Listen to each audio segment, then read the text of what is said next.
And we are live for the 2025 season finale of Anchor Down, the Topsail Pirates football show. And as always, this is your weekly port of call for Pirate football. Thanks everybody for joining us here tonight. Kind of got a smaller crowd here. I see some people out in the parking lot. Is that Brad running up? I see him. There he is. It's about time the Lamberts got here. But anyway, everybody that's here, we appreciate you guys coming out. Everybody that's joining us live on YouTube, we appreciate you guys tuning in as well. We're going to wrap up this season. We are going to do a brief recap of the season. We are going to talk about some players returning next year. We honored our seniors last week, or well, 2 weeks ago because it was raining last week. It was probably a good thing because 17 was closed. So yeah, we're going to talk about next season, kind of a little bit of a look ahead. We are going to do some Superlative Awards for this past season, and then we're going to talk about the conference a little bit and what's going on outside of Hampstead in the Carolina Coast Conference, and then we'll get out of here. Rich? How you doing, buddy? I'm doing well. How are you, Matt? Pretty good. I'm glad it's not freezing cold tonight like it's been. But I agree. I also am glad that we decided to move that light over to the left. Now I will only go blind in one eye tonight, vice both. You're lucky. You're using my head to block it out. So I'm trying to. Yeah, before we get kicked off here, this is a production of Friends of Topsail Football, and we are hosted by Oval and Ale. Has been our host all year. One of our most important, well, I won't say most important, but a very important sponsor, the Topsail High School football team and the whole athletic department in general. So Oval and Ale, Jamie, your staff is excellent, your food is excellent, and we appreciate you allowing us to come and set up here once a week through the season. So we're going to start off with kind of a brief season recap. Before we got into the season over the summer, we knew that the whole state, the NCHSAA, was going to go through a conference realignment. They were going to increase the division sizes or the classification sizes from a 4A system to an 8A system, and with that, Topsail High received a 7A classification and was assigned to the Carolina Coast Conference, where we were part of the Mid-Eastern Conference last year. Carolina Coast Conference is a 6, 7, and 8A conference consisting of the same teams minus one in South Brunswick that was a part of the Mid-Eastern Conference. And I am kind of glad that South Brunswick is no longer in our conference because that's a far drive. Well, we still got to go to West. Yeah, but now we only got to do it once a year. Fair. But if I'm not mistaken, did we play at North this year? JV played at North because remember they were undefeated when JV went in and beat them. We had we got to travel nonetheless either way with either varsity or JV. However, I believe we had North and West home varsity this year. So anyway, we'll get to that. Yes. Also, we entered the season after our previous head coach Jack Teachy stepped away from the program to take a role with the Big 12 at Texas Tech. He joined Texas Tech this season as a senior defensive analyst, and he remains there, and Tech's having a very good season, to say the least. Yeah, I can't remember. Were they in the first college football playoff bracket that came out? I believe so. I believe they were 8, maybe. Does that sound right? I don't know. I'm looking at Brad Lambert. He knows everything college football. 8. He's giving the thumbs up. Yeah. So, yeah. So, but, West Virginia's going to knock them off. I'm just kidding. Wishful thinking. Anyway, so Jack Teachy leaves to go and pursue that role out in Lubbock, Texas. And the search for a new head coach began. The high school administration landed on our previous defensive coordinator, promoted to head coach Chris Schmidt. And then we had, he returned most of, quite a few members of the previous staff in Bo Sharp, T.J. Burke came back from years past. Stephen Carton took over as the offensive coordinator. He returned along with Coach Schmidt. Coach Proco as well. And then brought in a couple new faces into the coaching staff. So then we moved on into summer ball. We had some 7-on-7s throughout the summer. We had 2 scrimmages against Wallace, Rose Hill, and Trask. And then we went into Bash at the Beach down at West Brunswick, and we faced off against East Bladen. And then into our non-conference schedule, Dixon, Croatan, Northside Jacksonville, and then into conference play against our familiar conference foes. It was a tough season, to say the least, in a lot of different aspects, from, the coaching change and kind of getting off to a late start because of how long it took to identify a head coach and how long it took for the staff to come together. No matter how you try to mitigate that issue, it's hard to do, and it's still an issue, throughout the whole summer. Yeah, you look at our coaching staff this past year, and we probably had as much coaching or as many coaches combined coaching both JV and varsity as normal staffs have coaching just JV. So obviously 100 young men out there playing ball with, was it seven I think total coaches we had this year. They had an uphill climb from the day that Coach Schmidt got announced as the head coach. And then so we went into unable to get in the win column this year varsity wise. But I thought that the team improved every single week. I thought they gave as much in the fourth quarter against New Hanover as they gave in the first quarter of Dixon. From the start to the finish, it's hard to look on that football field and find a kid that wasn't putting out everything they possibly had to, have some success as far as the team goes. Yeah, and that's just evident by the last touchdown that we scored. That touchdown pass from Gunner to, I'm trying to remember who scored that last touchdown. Cam Kohler. Yeah, to Cam Kohler. The team was up and they were excited. They were jumping around. The game was already out of hand. But the team, you couldn't tell by looking at our sideline, and then running in that 2-point conversion with Jack Gregory. Yes. Yeah, with Jack Gregory. If you weren't there to see it, or you haven't seen it on film, go back and watch it. It was pretty awesome. Coach Schmidt out there with his Topsail sweater vest on, reminding me of Buddy Ryan, Mike Ditka, and then having an offensive lineman running in for a 2-point conversion, like the Bears did with the Fridge back then. It was pretty cool to see. Yeah. So putting a bow on the 2025 season, a lot of ups, a lot of downs, but, nonetheless, here we are, and we have a team full of student athletes that are better men today than they were in July, and I fully believe that. I think there's still a lot of good to take out of this season. I can see it in my player, the lessons that were learned on the football field this year for sure. So now we're going to move ahead and take a look at next season. So we're graduating. We talked about this a couple weeks ago when we honored our seniors. We're graduating 19 seniors this year.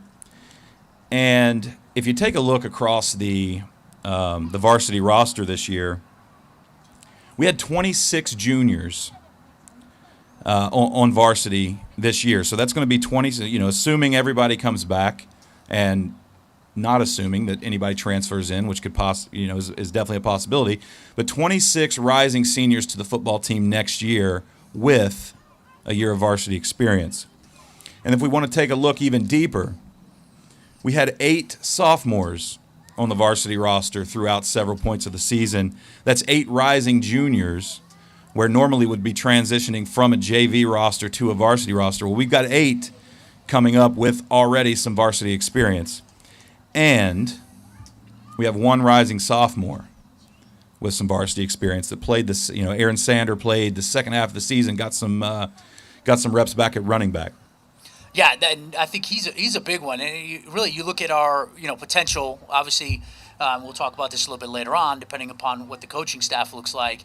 I mean, you've got Ben McCaleb coming back. He's going to be a junior next year, and he got a lot of carries in the backfield this year. And then with Sandher coming in as now a sophomore, we have the potential to have a pretty good running back tandem next season for whoever that incoming staff is. And, not to mention also we've got both of our quarterbacks returning.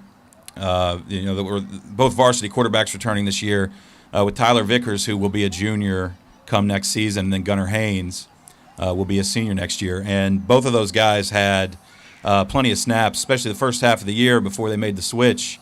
They were getting 50-50, on the snap count. So a lot of experience returning back. And then, you've got two rising junior quarterbacks from the JV squad, and Max Lambert and Austin Stang, who were also about 50-50 on the snap counts this year as well. So, you've got you're going to have basically four quarterbacks on the roster next year that have the ability to get it done. And, we'll see how, the new coaching staff that comes in, how that shakes out. But there's definitely going to be some competition, and competition is a healthy thing. Yep, absolutely. 100% agree. And you look at some of those boys from JV that are coming up at the wide receiver positions. Obviously, we're losing Reeves at tight end, but there's plenty of boys that are on JV at tight end that potentially can come up and fill that role. A couple guys on varsity who may, again, it all depends on what the coaching staff looks like, who may be able to slide in from the outside and pick up where Reeves left off this year. And we'll talk a little bit more about that young man here later on. And then if you want to look at our offensive line, one of the things this year is we had a young O-line. And next year they are all of them minus Jack Gregory will be back. And I'm looking at names like Caden Lonker, Miles Bridgers, Jaden Cash, Nate Heckert, Brennan Jewell, Noah Farah, Keegan Long, Zach Kajovi, all these guys, Ben Standard, right? All these guys are back next year. On the O-line. And then, if I just go down the roster here, our defensive line, you've got, I believe, all three D linemen coming back. I think it is, yep. Well, no, I'm sorry, Jack Waddell's graduating. But you've got Pittman McEwen, Paxton Lee, Eli Blankley is, he unfortunately was injured in the beginning of the year in a scrimmage, but that's a solid option on the defensive line as well. I mean, and I could just keep going through it. Linebacking core, you've got Ryan Strickland and Preston Plunkett both coming back. You've got Luca Vanderlee, who played some heavy minutes in the backfield. You've got Cam Creech, Roman Long.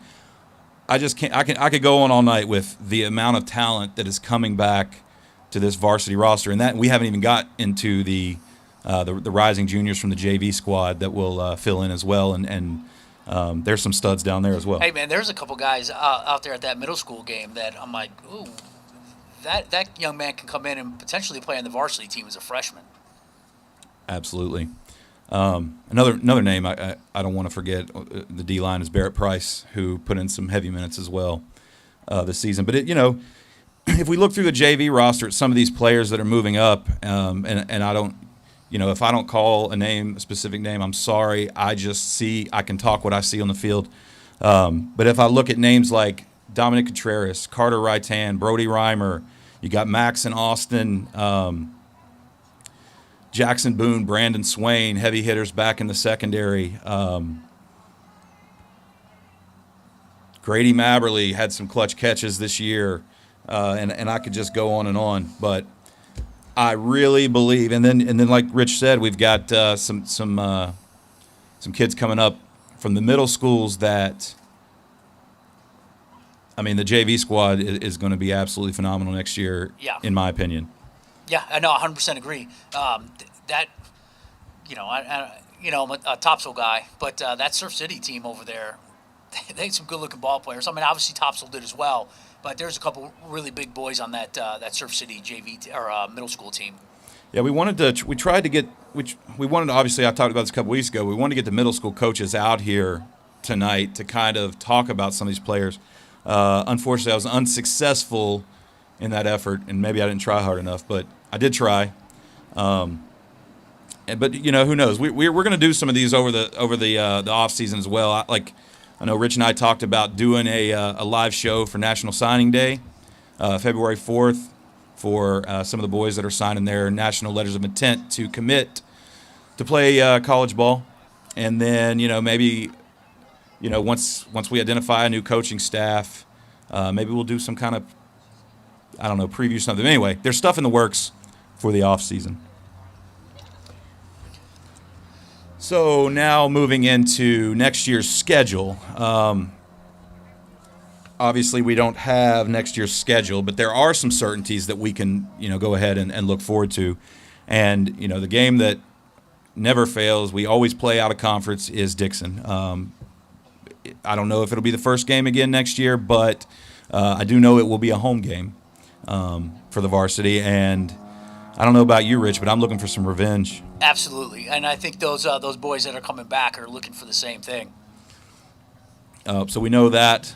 We know as far as conference slate goes next season, we're going to be home versus Laney, home versus Ashley, and New Hanover as well. So we actually get to play Laney at home next year? Well, apparently. That's the rumor? Apparently. Okay. If since there's no conference realignment this year, there shouldn't be an issue with the home and home series. But again, we do live in we live in Pender County, but Pender County doesn't make the schedule. But I will gladly change that Laney. I will play Laney on the road again, but we get West Brunswick at home, so we don't have to do that drive. That's fair.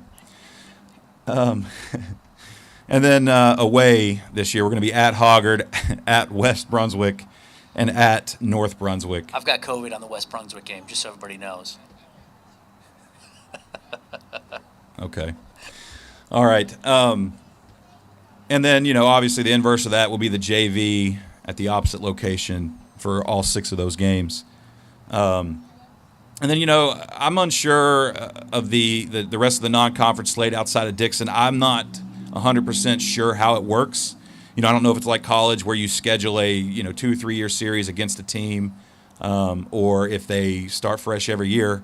But if we assume that this is the first year we played Jacksonville, Northside Jacksonville, and Croatan, so the first year since the last time anyway. So if we assume that that's a multi-year agreement, then we would have those 3 teams again. But the good thing is 2 of those games were on the road this year, so we would get Jacksonville at home and Croatan at home and play at Northside Jacksonville for varsity. Any comments on that, Rich? Yeah, so the schedule, for the most part, is going to be the same. Obviously, the non-conference stuff is the things that are up in the air. Again, without seeing and without looking to see how Jacksonville fared this year, Northside, Croatan. I think Croatan made the playoffs. I'm not sure about the other 2 teams. Did Dixon end up making the playoffs, So, yeah, Dixon's in the playoffs. Jacksonville's the number 1 seed in the 6A East. Northside Jacksonville, I believe, is a 5 seed, or maybe that was Croatan. Anyway, all 4 of the non-conference teams. Matter of fact, every team on Topsail's schedule this year, all 10 games are in the playoffs. That's nuts. All 10. So, yeah. That's depressing. Anyway. Just kidding. All right. So that's our season recap and our look ahead to next year. I think there are brighter days ahead for this program. I think we are going to have a stout varsity and JV squad next year. And, we'll just, like I said, we'll see how the coaching search shakes out, and we'll keep everybody updated as we go along. I'm sure you'll get the updates before we do. But now we are going to move into our Anchor Down Superlative Awards. Now, let me preface this. These awards, since I made this show, Rich and I made this show, we got to select these superlatives. Now, having said that, I went out and I did my research. I got input from players and I got input from coaches. Okay? So this is not Matt and Rich's list. This is Matt and Rich's list with input from everybody else. Yeah. So when you hear these names and it's a bunch of Landon Lashes and Grady Mabberleys, it's not because of that, right? This is we reached out to their parents and asked what they thought as well, and that's where we came up with this list. I didn't reach out to the parents. Oh, okay. Okay. Anyway, but the players and the coaches, I definitely did. So this is what we came up with. There's a bunch of them here, and we're going to start off with some serious kind of awards here, some superlatives, and then we're going to go into some kind of some funny ones. Don't take offense to it, please. It's all in good fun, and then we're going to go into our plays and players of the year. So we're going to start off. Our first one is going to be our biggest hit of the season. And what we've come up with as the biggest hit of the season is going to be Cam Kohler's hit on the receiver versus Ashley. If anybody remembers that play, I sure as heck do. Was there a flag on that play? I don't know. Was there? I didn't see one. I don't remember seeing one. I think it was a bogus flag. Anyway, that was the biggest hit I've probably seen in a couple of years. Yeah, that was a good hit. I still think that was a clean hit. I think that kid's helmet came off due to the fact of him kind of rolling over him at the end of the play. But unfortunately, I don't wear the black and white stripes every Friday night because that flag would have stayed in my pocket for sure. Yeah, so that's our biggest hit of the season award to Cam Kohler. All right, moving on to the next one. Mr. Consistent, reliable, and steady. You got anything else to say about that other one? Nope, no, we're good. All right, it's going to go to Preston Plunkett. So this young man, it seemed regardless, every single week, all 10 games, you would hear his name called over the intercom, always out there, always doing his job, always grinding, always trying to improve, just steady and reliable, Mr. Consistent, just like the award says. So, Matt? Yeah, I think Preston led the team in tackles this year. I think it was 109, if I'm not mistaken, which was good for top 3 in the conference.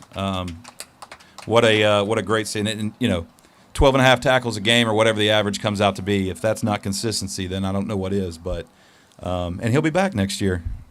So, excellent. All right, so we're going to go into our 110% award. This is the player that gives his all on every single play, and that's going to go to JoJo Sidbury. JoJo was asked to do a little bit of everything this year, all over the field, and it didn't matter where he was, whether he was playing offense, running the ball, catching the ball, or tackling receivers or running backs. He did it, and he did it well. So, yeah, I know I joked with JoJo when he was up here a couple weeks ago. He's saying, hey, I think you've been in high school, at Topsail High School for as long as I've been here in Hampstead, which is about 6.5 years now. Obviously joking, but that every single year that guy's been out there, giving his all every single week, every single play. It's awesome to see. More props to JoJo. All right, moving on to the next one. Sorry, I forgot my glasses today. D. What's that? D or 4. Pick whichever one. All right, most inspirational, motivates by example, Drew Chambly. Drew Chambly always out there pumping up his teammates on the sidelines, whether it's at a game or at practice, just always out there, trying to get everybody pumped up, trying to get everybody motivated, trying to get everybody to go out there and, give that 110%. So props to Drew. Yeah, Drew, unfortunately for Drew, and I hated to see it. It's tough to watch, but went out with an injury, I believe, in week 1. Was it week 1 or 2? Week 2.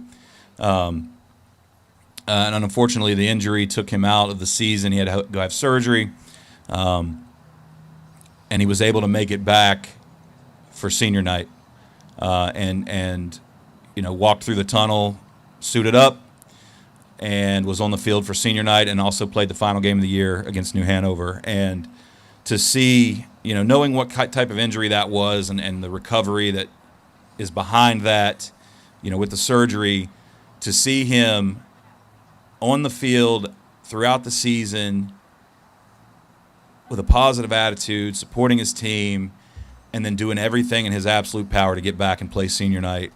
I know it inspired me, and it did the team and the coaches as well. So can't speak highly enough about Drew. Our next award is Most Heart, and this awardee is the one who works hard no matter what, and that's going to go to Gunnar Haynes.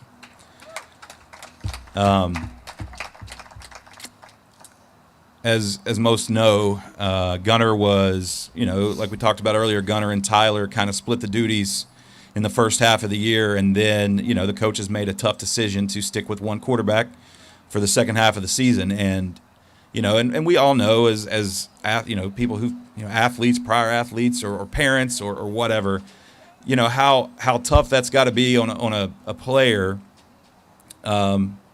But when number 7 was called upon, after that, he went out there and gave it his all. I know when there was a certain game, and I don't remember who it was from. Tyler went out with an injury, and Gunnar came in, ended up running in for a touchdown. It was like a 60-yard scramble for touchdown, and then he even had to come in against New Hanover in the last game and threw a touchdown pass to Cam Kohler. Yeah, he had a rushing touchdown as well. Yeah, that's right. 2 touchdowns on Friday night. So that's going to go to Gunnar Haynes, who is also returning next year. All right.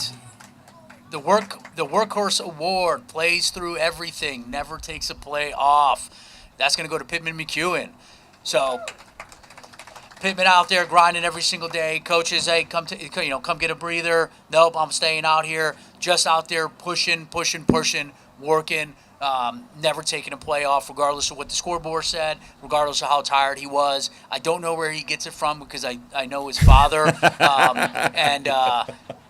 I tried to get Chad to come up here and talk tonight, but he said no. But I bet you Pittman would if I asked him. So, again, the Workhorse Award goes to Pittman McEwen. All right, our next award is the Lunch Pail Award, right? This is the blue-collar guy, right, that's just shows up and they're ready no matter what. That's going to go to senior defensive lineman Jack Waddell. Jack battled an injury all year, shoulder injury, and I know he was fighting through it. And despite that injury, I believe he played every single game, and he just showed up, smile on his face, and went out there and did his job and did it well. Absolutely. So, Lunch Pail Award, Jack Waddell. All right, Best Teammate Award, puts the team before himself. It's going to go to Paxton Lee. Now, I mean, obviously we all saw him. You could hear over the intercom all the plays that Paxton was able to make this year. But out there on the sidelines talking to his teammate. But I'll tell you what, I mean, I know Paxton, and that's not just on the football field. That's just how that young man is. Just a great young individual. That's the kind of guy that or young man that we want to see on this program, and we see a lot of them out there. But Paxton out there, doing what he does best, and that's being a great teammate and inspiring his fellow teammates to do the same thing. So, Best Teammate Award, Paxton Lee. All right, next award is Mr. Potential. Right, this is the player that is returning with the highest potential. And that's going to go to sophomore quarterback Tyler Vickers. It's a big task to quarterback a varsity team as a sophomore. And, like we talked about, given the struggles of the team and a lot of the changeover this year, learning new coaches and this, whatever, I thought that young man handled that job well. And he got better with every game. So he's got he'll be a junior next year, and then so he's got 2 years left of varsity football, and who knows what his ceiling is, but I think it's very high. All right, next award, the Iron Wall, toughest to get past on the offensive line, goes to Zach Kajovi. Sorry if I mispronounced that. So again, he was picked by the coaches and his teammate as the most difficult to get past on the offensive line. Is he Sophomore. He's a sophomore as well. So a good solid piece coming back. And I know Matt mentioned it earlier on that offensive line that's pretty young. But when you're voted on by the coaches and the team as the most difficult offensive lineman to get past, and you're only a sophomore playing on the varsity level, that big kudos to that young man, and he's going to be a nice solid foundation for the rest of the offensive line moving forward. So Iron Wall Award, Zach Kajovi. Next award is going to be the scariest looking dude on the football field. This is the guy that shows up and the other team looks at him and their jaws drop like, I got to play against this guy. And that's going to go to senior linebacker and fullback Kyle Romanek. There's one game he had this black face paint on, and the dude's biceps are bigger than my freaking head. That's a big head you got too, man. It's huge biceps on that guy, and so, I wouldn't want to line up against him. That's for sure. So scariest looking dude on the field, Kyle Romanek.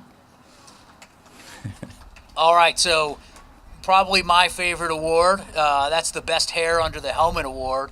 And I can say that as you look at Matt and I, and we are definitely jealous of this individual. But you put that helmet on, you got those locks hanging out the back, that nice flow. That award goes to Preston Plunkett. So he's on here twice as Mr. Not only is he Mr. Consistent, but he also consistently had the best looking hair under that helmet. So props to you, Preston. Keep it as long as you can, because once you get older, you don't know how much longer you can. And I don't know what game it was. It was either senior night or New Hanover, but he came off the field and took his helmet off, and I swear not one hair was out of place. I have no idea how he does it. All right, our next Superlative Award is the funny guy, right? So this is the team comedian, and I picked this one myself because I've witnessed the comedy, and it's going to go to Wade Revelis, is definitely the team comedian, and I don't know if this is a good thing or not, but no matter what the score is, dude's dancing on the sideline. To the music. I've also heard some other stories about the locker room that I won't get into, but that's our team comedian. All right, most likely to forget his helmet. It's going to go to Ben McCaleb. We talked about him a little bit earlier.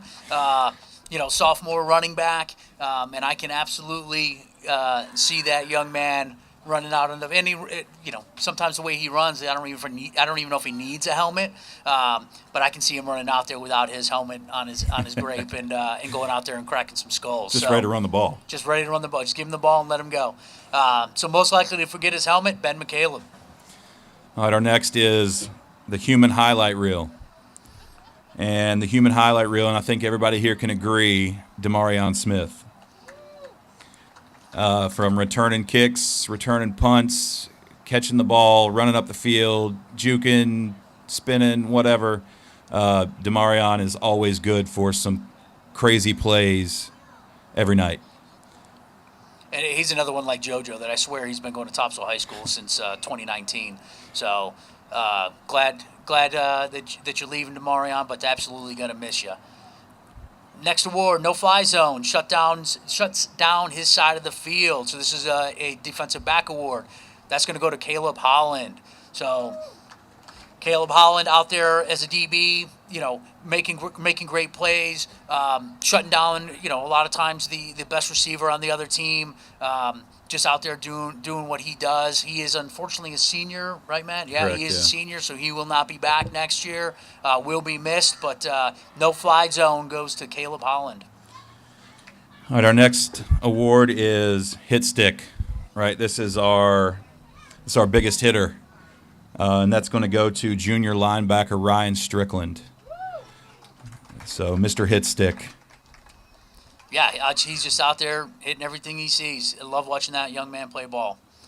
All right, silent assassin. He was always quietly delivering. It's going to go to Matthew Hayes.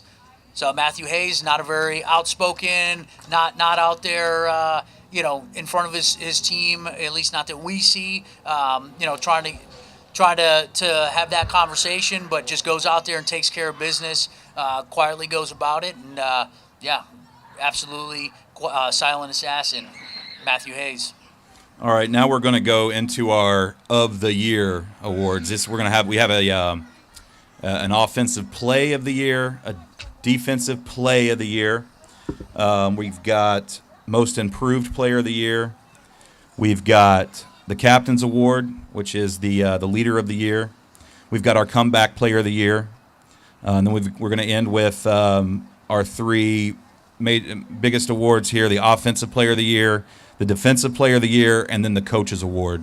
And the coach's award is the player that best exemplifies the program's values. And then we also have a offensive and defensive JV player of the year too. And we'll start with that. We're going to start with our JV offensive player of the year, and that's going to go to Mr. Number 6 himself, Carter Raitan. Is that him over there? Congratulations, dude. I can't wait to watch you on varsity. All right. So moving on to JV Defensive Player of the Year. So this guy, every single week out there making plays on the defensive side of the ball, and that goes to number 22, Brandon Swain. So excited to see that young man at the next level next year. Think he's definitely going to bring, or is going to be an asset on that defensive side of the ball. So Defensive Player of the Year for JV, Brandon Swain. All right, I'll go ahead and announce this one while Matt gets the video ready. So the Offensive Player of the Year. So it was week 9, I think, right before our bye? No, it was the one before that, 8. Okay, so week 8, that was our home game against Hoggard. We receive the ball first. They kick off. It's a touchback. We run the ball on play 1, about a 2-yard gain. And then that very next play, Vickers to Reeves, 78, 77-yard touchdown pass. Absolutely beautiful play. Matt's got it on tape up here. So go ahead and take a look.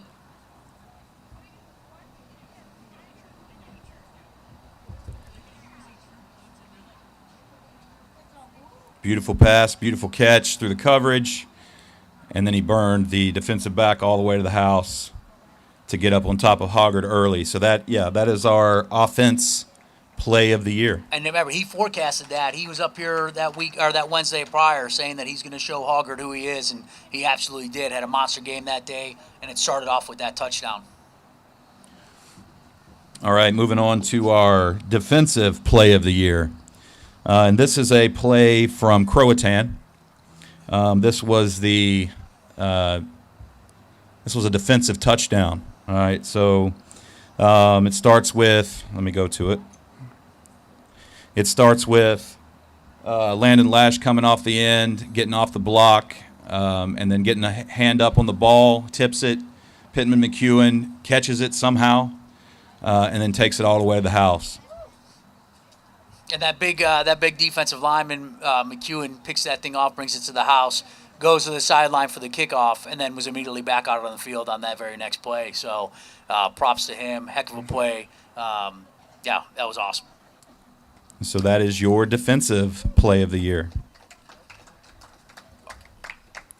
All right, most improved players of the year. We got 2. Am I missing one? As you were, we have 3. Yeah, this was hard. There was a lot of players that improved over the course of the year, and I couldn't settle on one, or we couldn't settle on one. So we picked 3. Yeah, so we ended up deciding on Roman Long, defensive back, Josh McKay, and Cam Creech. So those boys every single week out there getting better, putting the work in at practice in order to get out there and perform on the field. But every single week, you just watch those young men get better and better as the season went along. So most improved players of the year, Roman Long, Josh McKay, and Cam Creech.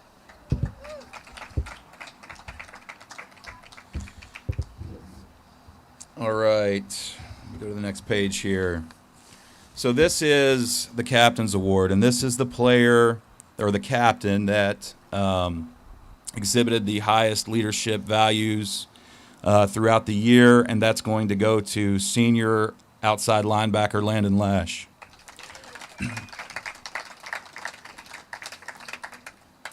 And I don't say this just because he's mine, but if I was just watching as a spectator, in the middle of the huddle, pregame, giving the pregame speech, pumping the team up, leading out through the tunnel, whether he's on the field or off the field, constantly keeping his players, his teammates motivated, and something to be proud of.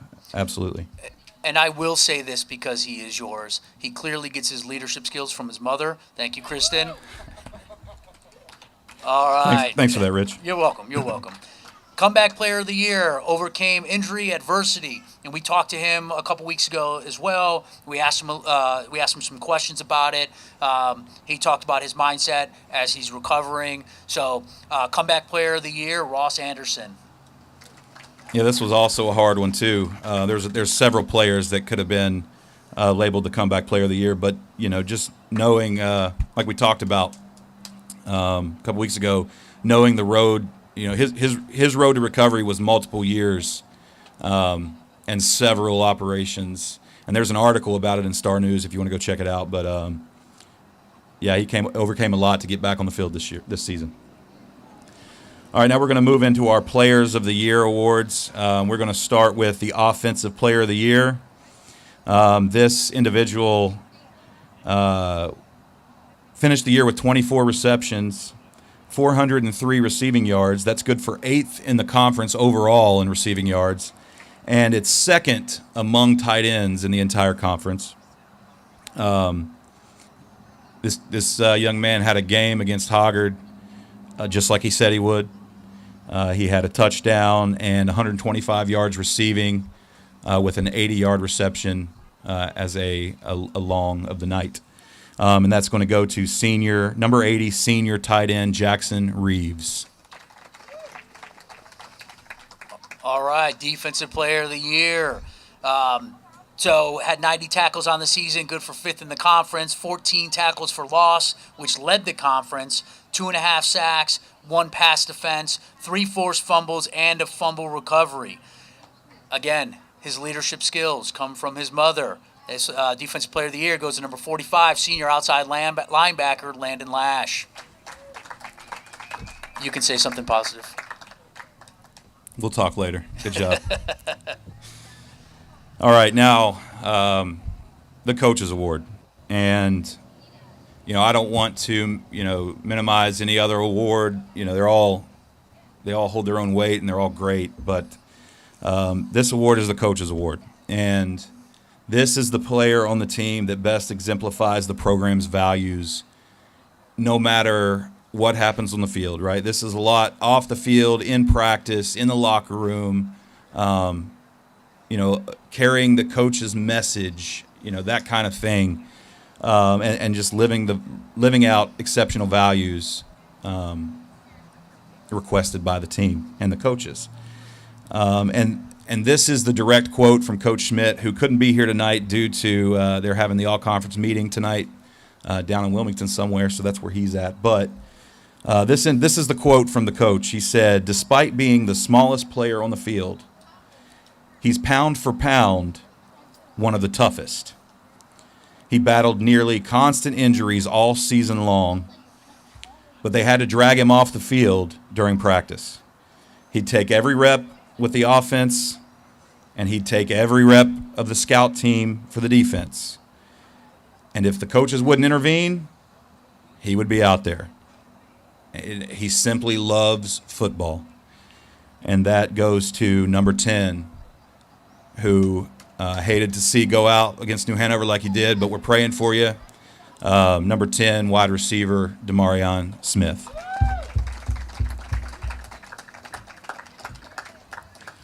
All right, so let's go ahead and move into our that concludes the awards. Again, congratulations to all those players. Again, love seeing every single one of you out there playing this season. Looking forward to seeing those that will be back in the Pirate uniform next year, and looking forward to those that are going to play college ball play next year. So congratulations to them. Moving into the conference update. So the end of conference standings. Hoggard won the conference, finished 10-0, 6-0 in the conference. Laney finished second at 6-4, 4-2 in the conference.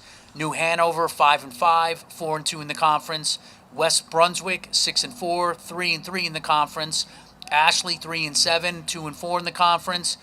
North Brunswick 3-7, 2-4 in the conference. And like Matt said earlier, all of those teams that I named are all playing again. Well, with the exception of Hoggard, are all playing again this Friday in the playoffs.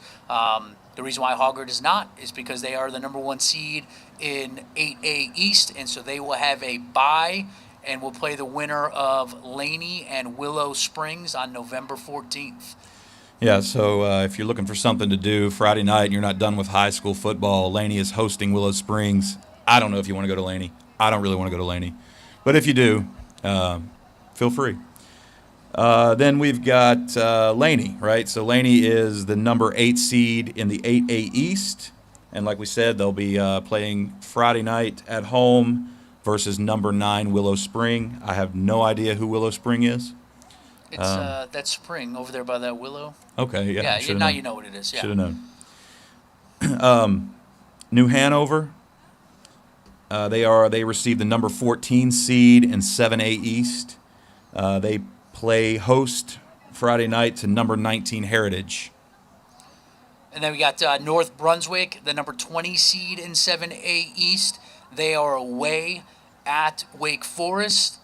You got Ashley, the number 24 seed in 7A East. They are away at number 9 Cary. And then West Brunswick, the number 14 seed in 6A East, and they will be at home against West Johnston.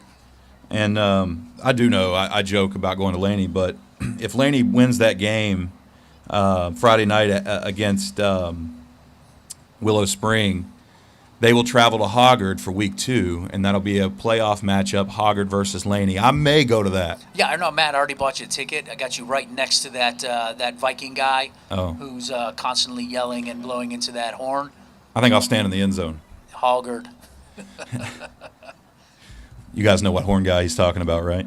If you don't, then you should probably go to that game. All right, so that takes care of our conference update, and to close tonight, we just want to talk a little bit, well, a couple things, but we want to start with our coach. And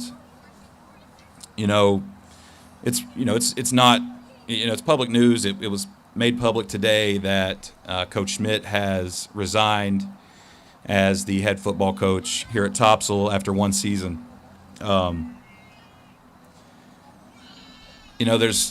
There's a lot that I want to say. I'd like to say. I'll leave that for a conversation with him. But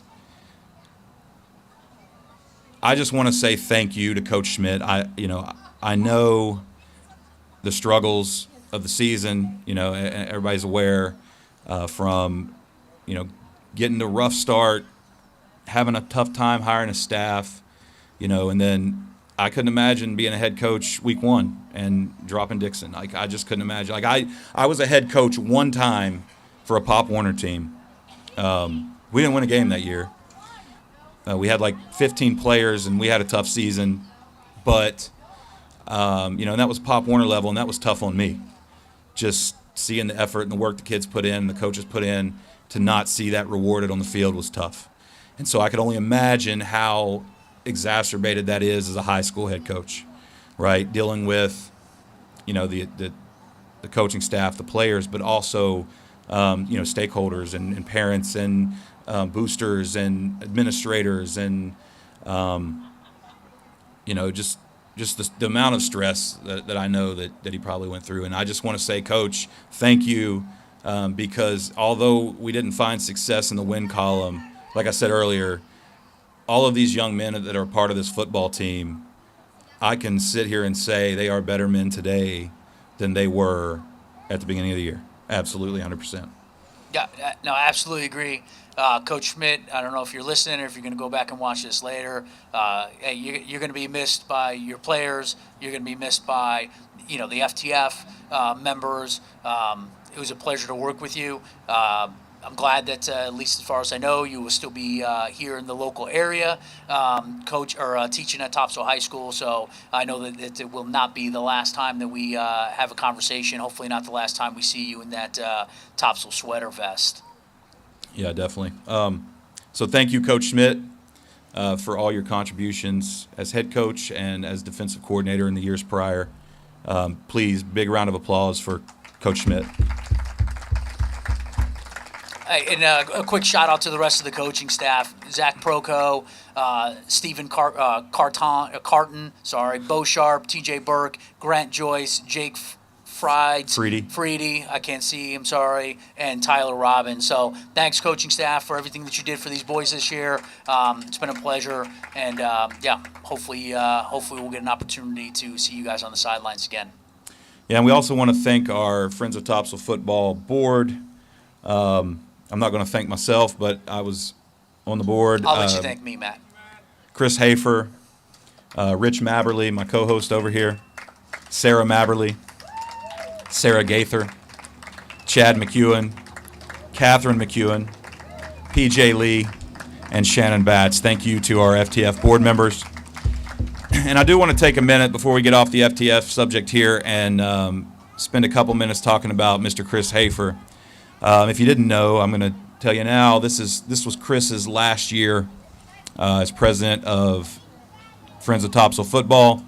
I'm sure he'll still be around, the stadium during the season, and we'll see him out here next season at Oval and Ale during these, this show, because we're going to do it next year too. But I can't speak highly enough about what Chris Hafer has meant to not only FTF but Topsail High School. The Topsail High School football team, from the principal to the office staff to the teachers to the players to us to the parents to everybody. Chris has done so much, and I see it right on a day in and day out basis, just working closely with FTF, but the amount of work that this man puts into this program is exponential. And so Chris, I have agreed next year to step up as the FTF president, but I will not ever be able to do it to the capacity that Mr. Hafer does. So Chris, I know you're watching right now. Thank you, and I know I got some big shoes to fill, and I will do my best. But thank you, Chris Hafer. Please, big round of applause for Chris.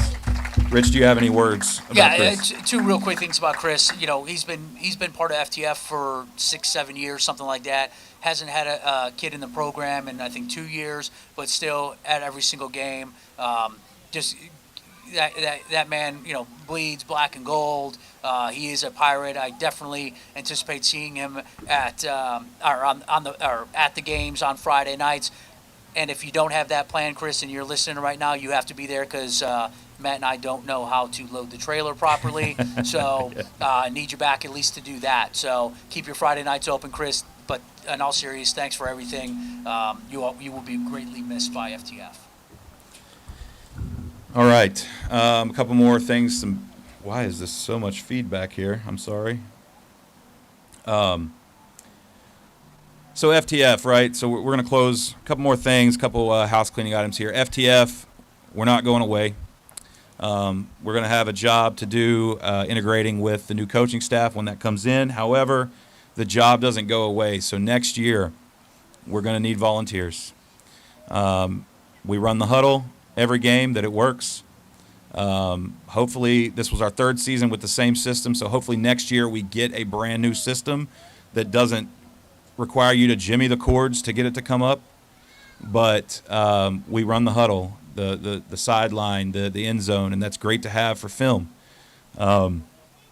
We do the clock, the announcing, the play clock, We have spotters up in the booth, so we make sure we call the right players on the field, making the plays. We have spirit wear tent that we use, and that money that we earn from selling spirit wear goes right back into FTF to support the program. What am I missing? The cannon. And then sideline setup. Sideline setup is a big task, especially for varsity. So, if you don't want to, work during the game and you could just come out and help us throw up some tents and set up some, tables on the sideline pregame, and you've got the capability and the time to do that, we'd surely appreciate it. So just wanted to put that out there now, so it got you thinking over the off season, and think about what you can do or what you'd be willing to do, and let us know. Yeah, and is my mic still working? Yeah, there we go. FTF is a year-round thing. So keep an ear open for some upcoming fundraisers. Again, all that money goes directly back into the football program. It doesn't go to a pot that goes to other sports. This is specifically for football. If you are a small business owner, or you work for somebody and you know the owner, whatever it may be, and they're interested in a sponsorship for next year, keep us in mind. All that money goes back to the program, and we can use all the support we can get. Right. So we do have the banquet scheduled, and I forgot what day it is. So the proposed date is December 6th. And it's going to, we haven't. We have not solidified the location quite yet, but that should be posted here shortly. And if you attended last year's, that's what we're shooting for. Yes. December 6th is a Saturday. We're shooting for a 3 o'clock showtime. More to follow. You can follow the FTF Facebook page for those announcements. I'm sure it'll wind up in Sports U as well. And so, Rich, that's going to wrap it up for the 2025 season of Anchor Down. This was the first year that we've done this. It started with an idea last year, and we kind of talked about it, threw it around, worked it out, and here we are. So I do know that Matt and I have talked about trying to get some better-looking fellows up here, or ladies up here, to do this next year, so that you guys don't have to look at us. But we do thank every single person. I know there's a lot of faces out there that were here every single week. We appreciate you guys. And hopefully we'll be able to set something up and talk to you all one more time on February 4th before next season starts. Matt, I know you're going to talk about socials next. Yeah, so check out our Facebook. If you're not, haven't already, it's there. A lot of information pushed out about the football team. Off-season dates will be there. The information on the banquet. All that good stuff. There's an Instagram. Follow that. Check it out. And YouTube, right?